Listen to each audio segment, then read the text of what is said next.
Hi, I'm Joan Newcomb, and today's weekly musings is autocorrect manifestations. I'm doing a series of weekly musings, and I'm using posts from my blog, Adventures in Density and Effort, as inspiration. Now, I wrote these a while ago, but I am finding that the topics are still completely pertinent and very applicable to what's going on today. I will summarize the topic based on today's news, and at the very end, I have some special offers, so stay tuned to what they are. Autocorrect manifestations. My computer runs autocorrect on everything I write, sometimes changing words as I type them. Some days I spend more time correcting the damned autocorrect than writing. When you begin the process of conscious manifestation, it often seems like the universe has its own autocorrect. What you ask for shows up as something slightly different. It can be comical or irritating. If you're balding, you may ask for more hair and it begins growing out of your ears. You work on manifesting money and it comes through as an insurance check paying the mechanic for fixing your car. Creating a reality is more an art than science. Resisting the autocorrect just creates more effort and slows down the manifestation process. Go with the flow, making slight adjustments, and you steer in the right direction. For instance, I'm now grateful for slow cars that get in front of me when I'm driving. They protect me from getting a speeding ticket. Stepping back and looking at this from the perspective of consciousness, you can see or sense the never-ending flow moving into form. It is always loving. It is always light. As it moves into the lower atmosphere, it encounters distortions. What originated as pure intention manifests in the shadows as something murky. Autocorrect is really your gallery of assumptions and expectations. It assumes what you're about to create, but it doesn't know the full story. It bases its corrections on the previous usage or manifestations. Yet, if you turned off autocorrect and completely received the pure intention, what shows up may be more than you bargained for. A winning lottery ticket brings all sorts of new challenges, from paying taxes on it to fielding requests from friends and relatives. What are we really here for anyway? Are we really asking for more hair, or more money, or more love? When you step back and look at it, you can see all these requests going from form to consciousness, and they're all seeking more light, more freedom, or more wholeness. As consciousness, we're focusing into form, creating our creations like sunlight into seedlings. It is us coming into density. What happens with our requests is that we're creating more expectations for how we want to receive source energy, what it's supposed to look like when it shows up. Our specifications are limitations, and sometimes they repel what we're asking for. There are lots of ways to change this pattern. You can meditate so you can receive more clearly. You can de-energize stuck pictures, either clairvoyantly or through something like EFT or EMDR. You can run frequencies such as Christ Force Gold or my waterfall technique to raise your body's ability to have more. Or use consciousness techniques to create instantaneous change. The universe isn't autocorrecting you, and it isn't something coming to you from outside yourself. You are consciousness flowing into form. Your body personality is the form that you created to experience physical reality. You're really both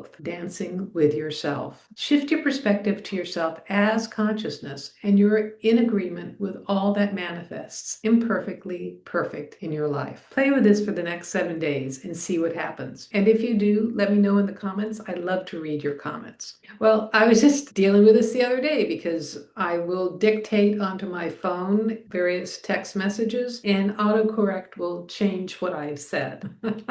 So it is still going on 11 years later. But the idea of what we want to bring into form and how it filters from our pure intention through all our perspectives and concepts explains why we are often not satisfied with what we manifest, or what we manifest doesn't seem anything like what we originally asked for. And that's the challenge of being consciousness in a physical body. Physical bodies are human and they're imperfect, and that's the whole point of being down here in this planet, because as source, we're infinitely perfect and we're here to experience the opposite. So there is kind of a perverse satisfaction with dealing with distortions and climbing over challenges, because that's really what we're here for. Now, our personalities, our bodies are always going towards the light, and we're always trying to go towards what's lighter, brighter, pure, clear. So it's an interesting dance. And I have to say, by bringing this into the present moment that everything seems more extreme, because in a sense it is extreme. There are things that are breaking down in order to break through to the next level, and we are all evolving to the next level. Some of us are having a harder time with that because they're stuck in old patterns and old belief systems